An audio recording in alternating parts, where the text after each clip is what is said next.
las personas que lo padecen de contraer la COVID-19 y Durán afirmaba, todos tenemos riesgos, si bien aquellas personas que tienen otras enfermedades concomitantes pudieran llegar a otros estadios como crítico o graves. Y voy a conversar con Jorge Álvarez, ya se los había presentado, director general de la Oficina Regulatoria del SIGMA, que nos acompaña en esta mañana. Muy buenos días. Buenos días, gracias. Bienvenido a esta programación especial. Gracias. Quisiera comenzar con usted, profesor, indagando qué es la Oficina Regulatoria del SIGMA. ¿A qué se dedica? Correcto. A ver, la oficina nuestra, cuyo nombre completo es Oficina de Regulación y Seguridad Ambiental, es una autoridad nacional reguladora. Si recordamos, hace aproximadamente 2 semanas el Consejo de Estado aprobó un paquete de 5 decretos leyes. Uno de ellos es el que pone en vigor las autoridades nacionales reguladoras en el país.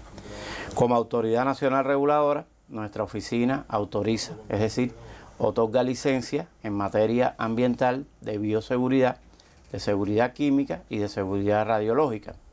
Realiza inspecciones estatales en estas mismas materias y cuando se detectan violaciones que lo ameritan, aplica coerción, o sea, multas y otro tipo de sanciones a los violadores de la legislación en todos estos campos.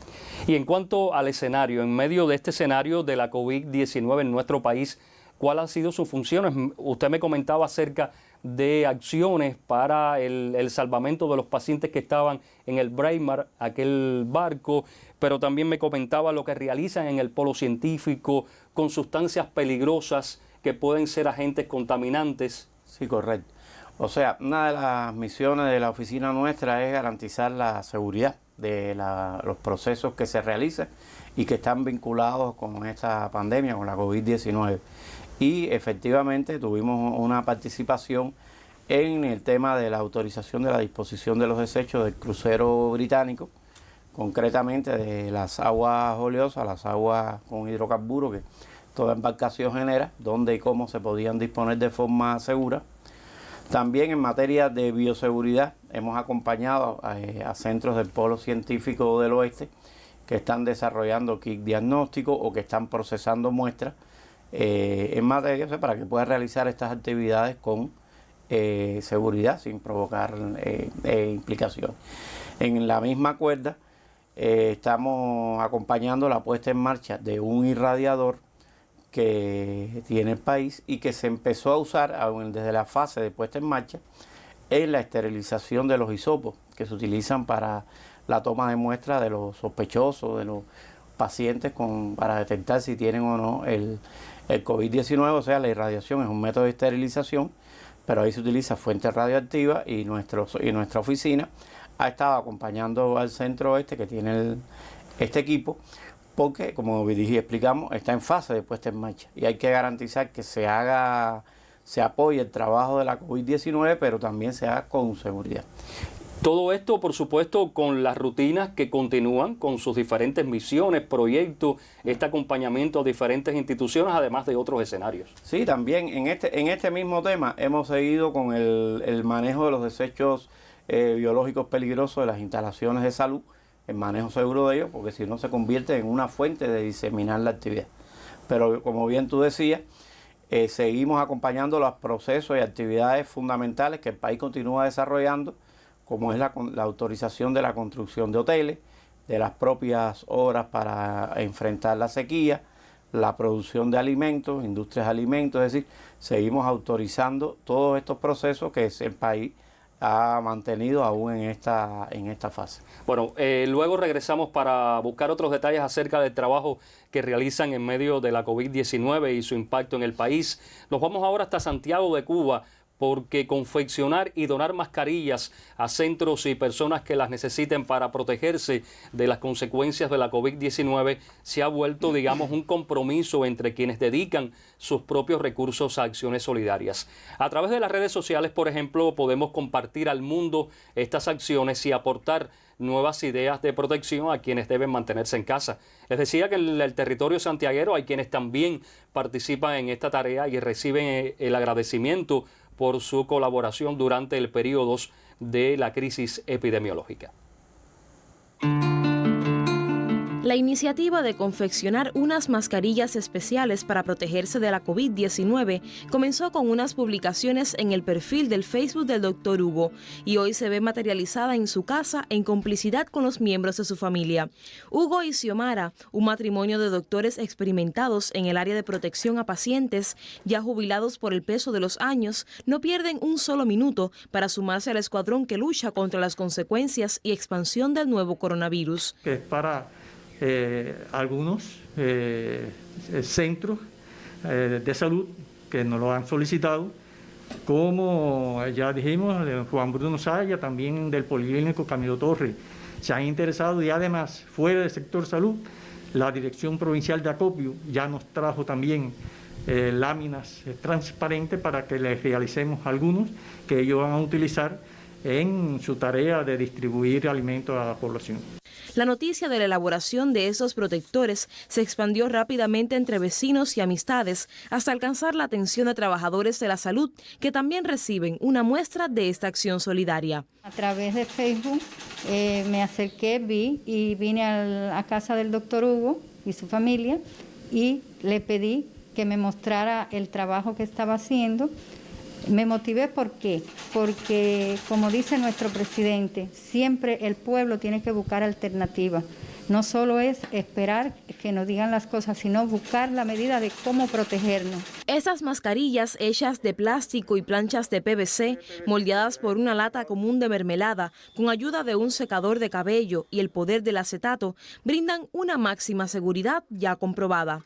Son varias las especialidades de la salud que requieren de la vestimenta y equipos necesarios para tratar con pacientes durante la actual crisis epidemiológica. Y nosotros los oftalmólogos no solo debemos protegernos con el nasobuco, tenemos que protegernos con otras cosas por la cercanía que tenemos al paciente.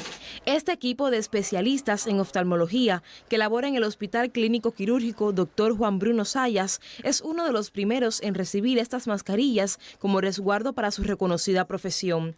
Hoy ellos, en conjunto con la familia protagonista de la profesional fabricación, también aportan al Facebook las pruebas resultantes de lo que comenzó como una iniciativa y ya es una acción de ejemplo para todo aquel que no tema convertirse en héroe anónimo.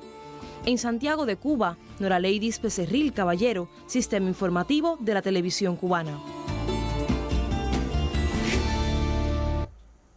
Y vuelvo con el profesor Jorge Álvarez Álvarez, director general de la Oficina Regulatoria del SIGMA, ahora para conocer sobre también otra interesante actividad que tienen a su cargo, y es el control y el combate a especies que se comercializan de manera ilícita, su entrada y salida del país. Correcto. En este sentido, en este escenario, ¿cómo se va comportando esto? ¿Qué han hecho? A ver, también, bueno, nuestra oficina se ha mantenido trabajando, por supuesto, la mayor parte de los trabajadores desde la casa. Este es un problema que confronta el país, igual que otros países del mundo. Hay un determinado comercio ilícito de especies de la flora y la fauna cubana que están protegidas y de otros recursos naturales. Recientemente, en el mes de abril, el Consejo de Ministros trató este tema y aprobó un plan gubernamental para fortalecer el enfrentamiento a estas ilegalidades que no han dejado de ocurrir aún en estos momentos. Entonces también nuestra oficina ha estado como parte del Ministerio de Ciencia, Tecnología y Medio Ambiente preparando y diseñando qué otras acciones vamos a hacer para fortalecer el enfrentamiento también a este comercio de determinadas especies. Incluso muchas de ellas se ven en la feria, cuando están funcionando las ferias de artesanía, moluscos, aves, ahí está la cotorra, un grupo de especies que están protegidas, y también otros recursos naturales como es la arena que se extrae de los ríos, minerales preciosos, etcétera, que se están extrayendo de manera ilegal, y ahí también estamos desarrollando un trabajo para preparar cómo el Ministerio va a fortalecer este enfrentamiento acorde a las competencias que tiene en este plan. O sea, cuando me decía de enfrentar estas ilegalidades, se refiere también a no solamente en fronteras, sino también hacia el interior del país. Correcto. Muchas de estas especies terminan en la frontera, obviamente porque en el exterior tienen un precio mayor que en el país, mucho más alto. pero evidentemente el trabajo hay que focalizarlo hacia lo interno, porque cuando usted decomisa la especie, bien sea en la frontera, bien sea en una feria, ya se afectó, ya se produjo el daño. Y entonces el trabajo va dirigido a la prevención y al enfrentamiento de estas cadenas que transportan las especies desde las áreas naturales, a algunas ya requieren procesamiento y otras sencillamente se exportan de manera ilegal. Bueno, pudiera pensarse, bueno, ¿y esto qué tiene que ver con el escenario de la COVID-19? Y es que en medio precisamente de esta circunstancia pueden haber personas oportunistas que aprovechen esta ocasión para comercializar de manera ilícita muchas especies animales y plantas que son endémicas y exclusivas del país. Y la vida luego de este escenario va a continuar. Y esas especies, o sea, Cuba tiene una responsabilidad grande y sus especialistas en conservar como uno de los lugares, digamos, con mayor endemismo en todo el Mar Caribe, las diferentes especies que poseemos. Así mismo es. Como bien hemos visto en el noticiero, en Hacemos Cuba, etcétera, las actividades delictivas desgraciadamente no se detienen. O sea, no se han abordado estas, se han abordado otras que son más prioritarias. Y efectivamente siempre hay personas que van a aprovechar el momento en que los esfuerzos del país están dirigidos a enfrentar la pandemia para capturar, colectar estas especies y cuando las condiciones lo permitan, pues hacer el comercio ilícito. Y de ahí la importancia del trabajo que estamos haciendo en estos momentos, que vuelvo a decir, está dirigido en lo fundamental a la preparación. Bueno, profesor, conversaremos un poquito más adelante sobre otros escenarios donde también tienen su actividad, y me refiero a los accidentes ambientales que han ocurrido, no obstante, estos escenarios. Vamos a conocer ahora una historia de una familia. Y es que son muchas las familias cubanas que extreman las medidas para evitar contagios por la COVID-19 al tener en casa, por ejemplo, algún niño que requiera una atención especial, una embarazada o personas con enfermedades crónicas no transmisibles. Nuestro corresponsal en Las Tunas nos acerca ahora a un hogar de ese territorio donde resulta vital protegerse de la pandemia. Vamos a ver por qué.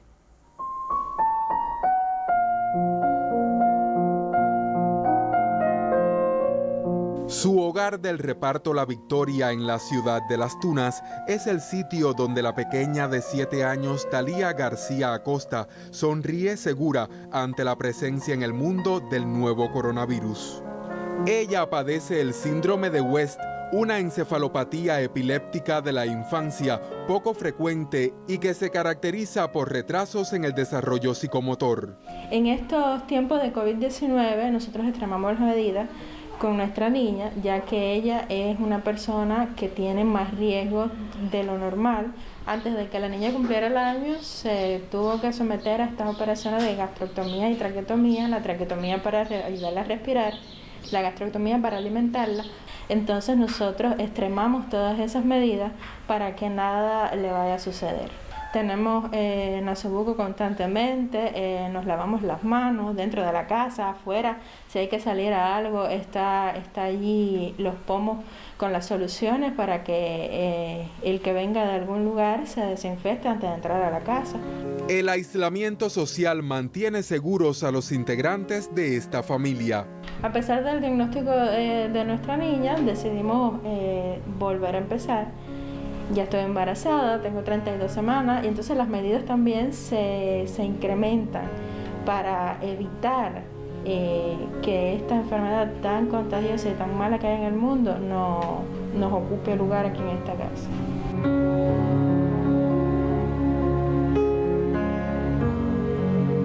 Como medida de seguridad, nosotros decidimos que mi esposo sea el que salga a buscar todas las cuestiones de alimentación y todas las cosas que nos hagan falta para el hogar. El consejo oportuno de esta madre tunera invita a cuidarnos para preservar todos el futuro. Yo les recomiendo a todas las familias que tengan un niño en casa, que tengan una embarazada, que sean disciplinados, que el hogar es el mejor sitio donde podemos estar. Desde las...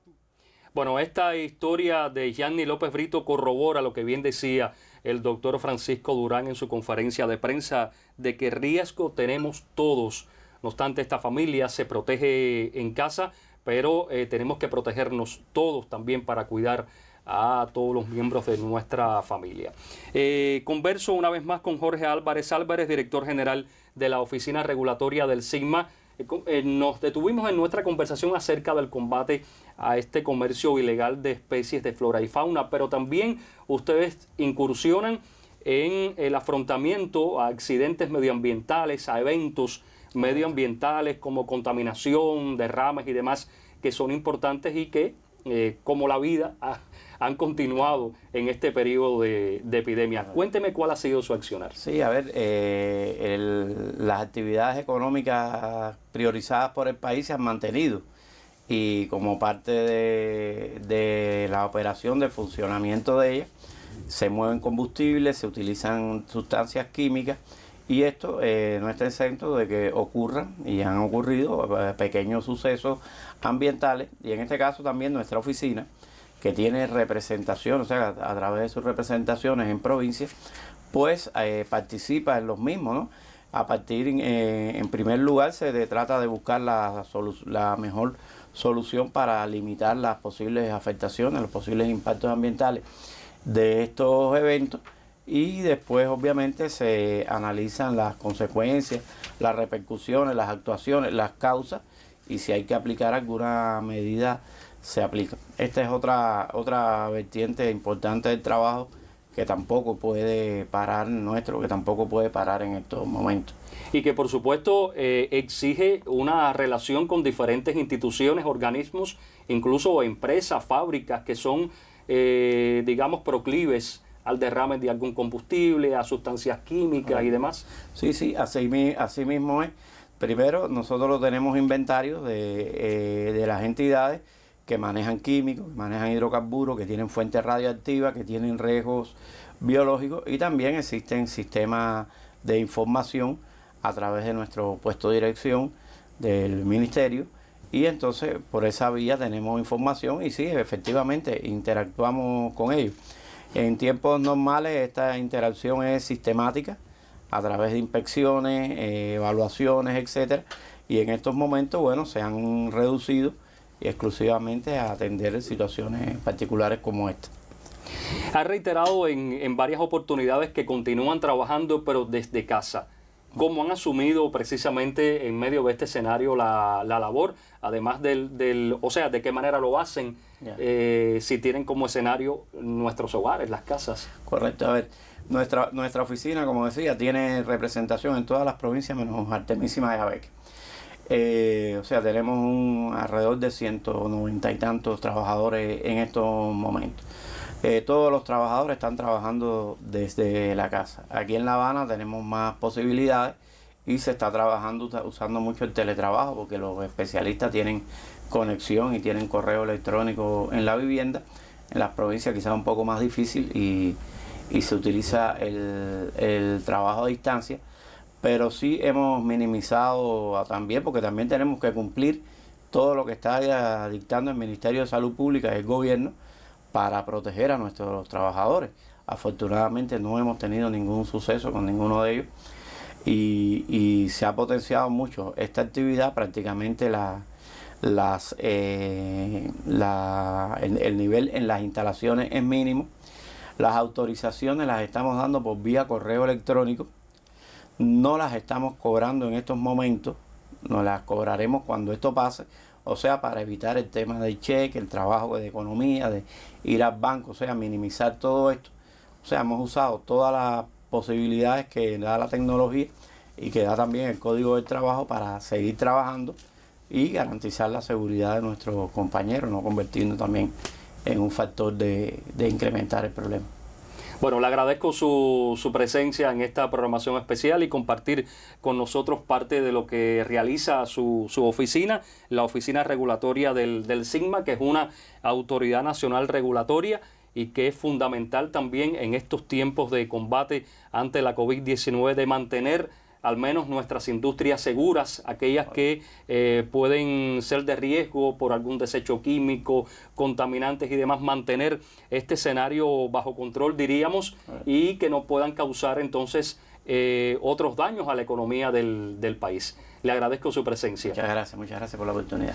Bueno, nosotros antes de despedirnos se comunicaban con nosotros y nos pedían reiterar una vez más el número de casos y de muestras ayer estudiadas. Bueno, en resumen, 2.039 muestras se estudiaron en la jornada de ayer y según decía el doctor Durán, resultaron positivas 38 de las 2.039 muestras estudiadas. 38 casos.